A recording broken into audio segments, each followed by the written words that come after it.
What's up, investors? It's the Russian dude.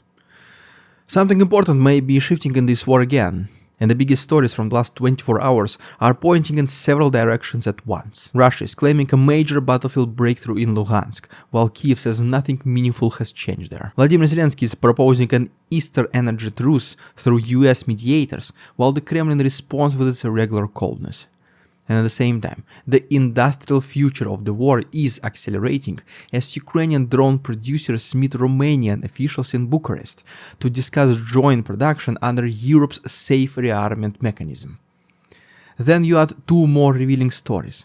Rosneft says its 2025 net income fell 73% to 293 billion rubles, even during a surge in oil prices, while Reuters found that at least 25 sanctioned Russian vessels kept passing through British waters after London threatened military detention. Around those headlines, Alexander Lukashenko also is openly saying Belarus is preparing for war, and Ukrainskaya Pravda is showing how Gurzuf Defence, a company that once built crude drones for cigarette smugglers, literally, now helps produce bomber drones in large volume.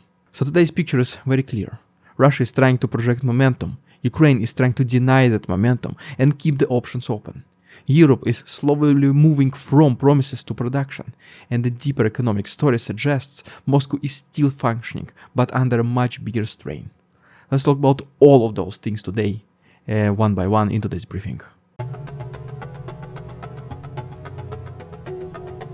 Even when a battlefield claim sounds enormous, the real meaning is often political before it is military. Reuters reported on April 1st that the Russian Defense Ministry said its forces had finally taken the small part of land in Luhansk that had remained outside Moscow's reach all the way since 2022, while also claiming control over Verkhnya Pisarevka in Kharkiv region and Boykovo in Zaporizhia region. Reuters said it could not independently verify those claims, and the Ukrainian military spokesperson said there had been no battlefield changes in the area in the last 6 months. The AP added a very important detail. Viktor Trebukhov from Ukraine's Joint Forces grouping said Ukraine still holds only small patches in Luhansk, positions that held for a long time by the 3rd Brigade pretty much.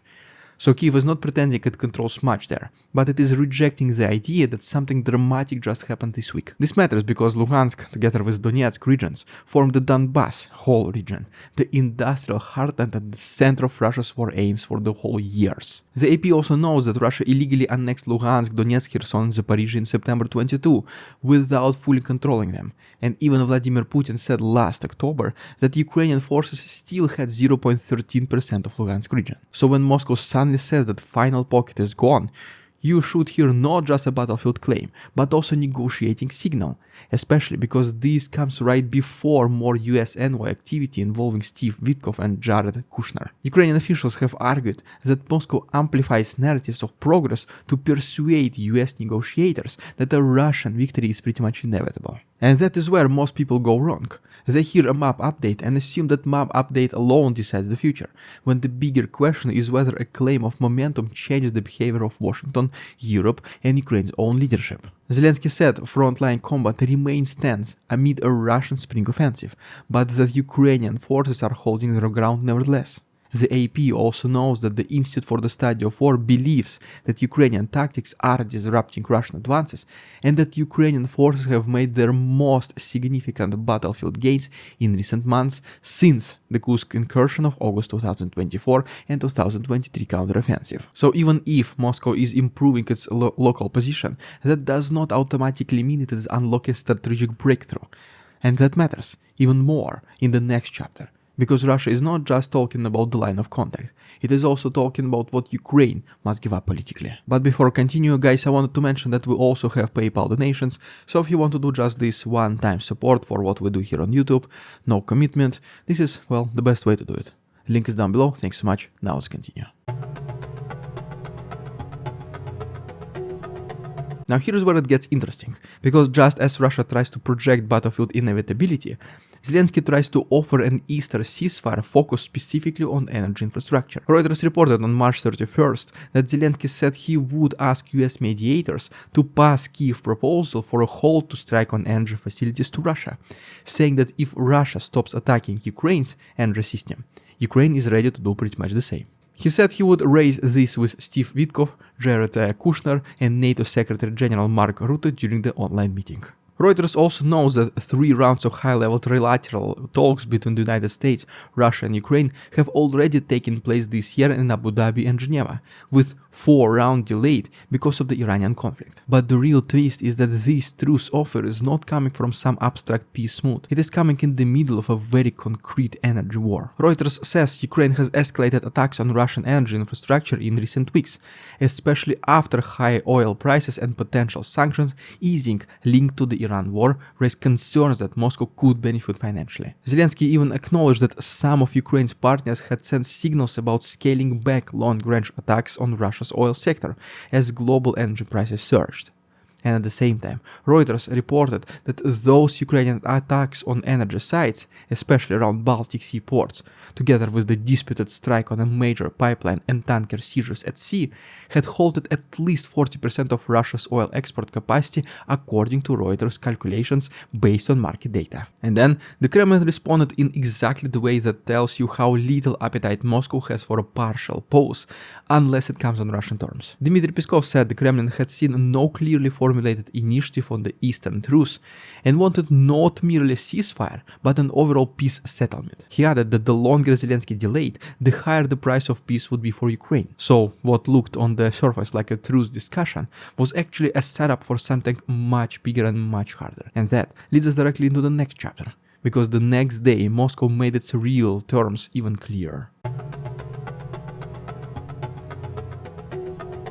The next part is crucial, because the Kremlin's message on Donbas may be the clearest single signal in this whole news cycle. Reuters reported on April 1st that Dmitry Peskov said Zelenskyy should have taken the decision to withdraw Ukrainian troops from Donbas yesterday, in order to end what Moscow calls the hot phase of the war. He said this had been stated repeatedly and argued that such a decision could have saved lives and brought the end to the current phase of the conflict to the end. He avoided directly confirming a 2-month deadline, but the substance did not change.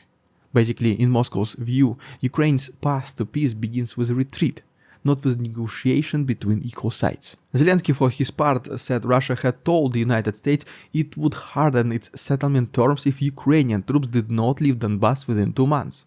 And he said Ukraine wanted a diplomatic solution, but would only accept a ceasefire at current front lines. That is a huge difference. Ukraine's position is basically freeze where forces actually are, if you want a serious pause, while Russia's position is move first, surrender territory, and only then maybe we will talk. Those are fundamentally incompatible starting points. And when you connect this back to the Luhansk story, first project a sense of advancing control, then insist that the other side must immediately withdraw from the broader Donbas, and then frame any refusal as proof that Kiev, not Moscow, is blocking the peace. And, well, you see that this is pretty much the old trick which still remains effective if outside audiences are tired, distracted, or desperate for any formula that at least sounds like potential ending. There is a twist to this, however, because the harder Russia pushes rhetorically, the more it also reveals its own impatience. Zelenskyy told Reuters he was surprised anyone could believe Russia could conquer the rest of Donbas in 2 months, and Kiev says it believes it can defend its remaining fortress belt of industrial towns and cities for years, especially because Russian advances since 2023 have been slow and costly against the wall of Ukrainian drones. So, if Moscow really believed it could simply just walk through the rest of Donbas and win, it would not need to pressure the negotiation track so aggressively. And once military and political impatience rise together, the story naturally expands beyond Donbas itself. And that brings us to Belarus. Now imagine this. While Russia is pressing Ukraine on Donbas and diplomacy is stuck between incompatible conditions, Alexander Lukashenko decides that this is the right moment to say out loud that Belarus is preparing for war. According to Ukrainskaya Pravda on April 1st, Lukashenko told a meeting reviewing the Belarusian armed forces that there can be no peacetime and that Belarus is preparing for war even though it is categorically against it. The report says the meeting involved about 300 servicemen, including senior officers, and Lukashenko pretty much said that he wanted his subordinates ready to fight so that no one will come here, quote unquote. and added that if someone looked at Belarus through the sights of weapons, Belarus would respond. With Lukashenko, you always have to separate rhetoric, signaling, dependence on Moscow, domestic control, and actual operational intent. But the timing does matter. Ukrainska Pravda also reminds readers that in February, Zelenskyy said Russia and Belarus were again discussing joint military exercises on Belarusian territory, recalling that previous very large-scale drills were almost always followed by an offensive against Ukraine. The same piece notes that in December, Lukashenko said Russia's Oryashnik missile system had been delivered to Belarus, and that during the Russian-Belarusian Zapad 2025 drills, the border between Poland and Belarus was completely closed. So why does this all matter if Belarus has not opened some dramatic new front? Because the war is increasingly about forcing the other side to allocate attention, resources, and contingency planning across a wider geography. Belarus does not need to launch a major move tomorrow for statements like this to have value for Moscow. It is enough if Ukraine has to keep looking north, enough if Poland and the Baltic stay alert, enough if planners must ask whether exercises, missile deployments, or logistics corridors could suddenly become more relevant. And once you connect all those things that we've just been seeing inside Ukraine's drone industry, you begin to understand why the next chapter may actually be way more important than the headline that it claims. One of the most important stories in Ukraine right now is not just about what drones are doing at the front line, but about what kind of industrial ecosystem is now forming behind them. Ukrainska Pravda's March 31st report on Gurzuf Defence is a perfect example. The company's new Ayudak 6 platform weighs about 98 kilograms, can carry 70 to 90 kilograms, has a range of up to 25 kilometers with return trip, and can operate at an altitude of 150 to 300 meters. The article says the platform is being considered not only for cargo, but potentially for a casualty evacuation in the future. Meanwhile, the better-known heavy-shot drones are already being produced in the tens of thousands annually, and can carry up to 30 kilograms of munitions at distances of up to 20 kilometers with return trip, depending on configuration. According to the article, some crews have carried out more than 1,000 payloads with these aircrafts. And the origin story here is almost absurd, because 10 years ago, this same team was starting out in a garage building primitive civilian drones that literally cigarette smugglers bought for border runs. Back then, one early drone could carry about 10 kilograms and fly about 10 kilometers, often without cameras, just flying by coordinates. And today, the company produces heavy unmanned systems that deliver cargo and strike targets across large parts of the front line. Gurzuf Defence says heavy-shot platforms now rank among the 10 most effective systems used to strike Russian forces, and that the article adds that Ukraine's military receives them not only through the Ukrainian state, but also through partners in the Netherlands. In the workshops, Ukrainska Pravda reports 80 to 100 sets of metal parts are produced every single day, enough for roughly the same number of drone frames, and the company says that its workforce has grown roughly 7-fold in the last 6 months. And that chapter becomes even more important when you put it next to the Reuters story of the Bucharest. On April 1st, Reuters reported that Ukrainian drone manufacturers were meeting Romanian Defense Ministry and army officials in Bucharest to discuss potential joint production under Europe's Safe Rearmament initiative. Romania, which shares a 650-kilometer border with Ukraine, has had drones breach its airspace and fragments land on its territory repeatedly since Russia began attacking Ukrainian port infrastructure across the Danube. Reuters says that the European Union has given Romania 16.6 billion euros, or about $19.2 billion, through this SAFE. And Romanian Defense Minister Radu Miruta said Bucharest wants to spend 200 million euros on joint drone production. He said a team is being formed specifically for the project, with a contract signing deadline at the end of May, after talks with Ukraine's Deputy Minister for Strategic Industries Sergei Boyev, and that 15 Ukrainian companies would continue discussions in the coming days. Earlier this month, Romanian and Ukrainian presidents had already signed a statement of intent to produce Ukrainian defense systems, including drones, in Romania. And once Ukrainian drone expertise starts moving into Europe-funded, cross-border production frameworks, you guys are looking at the early shape of a regional defense industrial model. In the meantime, the saga about the Shadow Fleet and sanctions enforcement continues. Let's talk about it briefly in our next chapter. Here's where it gets tricky.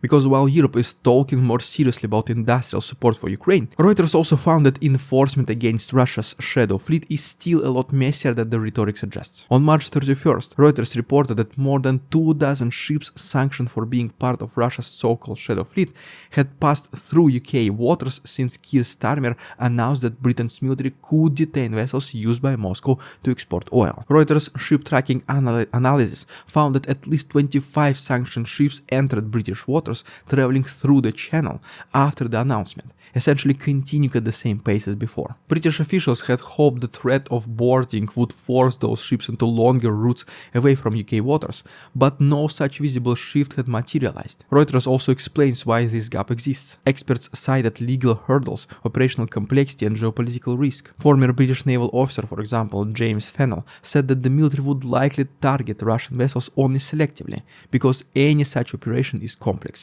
exposed to legal challenge, and carries the risk of bringing Britain one step closer to war with Russia. The Ministry of Defense said any enforcement action would be considered on a case-by-case basis and refused to provide more detailed commentary. In other words, the threat may have been real as a deterrent message, but in practice, the government appears to be relying at least partially on signaling rather than immediate physical enforcement. And that matters, because this chapter is not really only about British waters. It is about whether the West can translate sanctions language into actual friction for Russia's export machine at the scale required. Because if the answer is only partially, then Moscow still has room to route oil, absorb cost increases, and keep earning under pressure. And speaking about the oil, the damage to this Russia's industry is immense, as proven by our final chapter. Let's talk about it right now. There's one more thing you need to know before we end this briefing. The Russian economy is not telling a simple story right now. On March 31st, Reuters reported that Rosneft, Russia's largest oil producer, said its 2025 net income plunged 73% to 293 billion rubles, or approximately $3.6 billion. Igor Sechin, Rosneft CEO and longtime Vladimir Putin ally, said that the Russian oil industry had faced an ideal storm of negative geopolitical factors and tight domestic macroeconomic conditions. Reuters says Rosneft and Lukoil were sanctioned by the United States last October, and Sechin argued that even the current high oil prices, boosted by the Middle East conflict, were being offset by freight rates, insurance costs, and other rising expenses. The details here are especially revealing. Reuters knows that front-month Brent futures posted a record monthly gain of 64% in March, using LSEG data back to June 1988, while US benchmark West Texas Intermediate rose around 52% in the month, its biggest jump since May 2020. Normally, when oil prices run that hard, a giant oil producer should look stronger, not weaker. But Sechin said that freight rates for transporting Russian oil from Baltic ports to India in March exceeded $20 per barrel, which he said was 10 times the cost of shipping Russian oil to Europe in early 2022. That tells you a lot about how sanctions and rerouted trade are working in practice. I mean, Russia can still sell, yes, as you can see, but selling under pressure, rerouting under pressure, insuring under pressure, and financing under high domestic rates, at all of these combined at the same time. And here's the broader point. This is why Ukraine's energy and maritime pressure matters so much. If Britain's enforcement is partial, if tanker routes still function, and if Russia can still exploit global price spikes, Moscow keeps breathing. But if Ukrainian strikes and broader sanctions pressure keep rising cost, delaying flow and complicating exports, then even periods of high crude prices do not fully rescue the Russian balance sheet. Rosneft's numbers do not say Russia is about to run out of money tomorrow, but they do say that surviving this war economy is becoming way more expensive, more distorted, and more reliant on geopolitical shocks beyond Moscow's control. Whew. Guys, if you want more briefings like this every day, please subscribe to this channel, like this video please.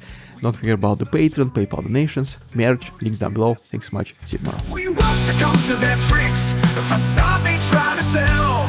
Their twisted words and feeble claims are all they cannot quell. We see through their lies, their feeble attempts to sway. We do not believe in ridiculous Russian propaganda.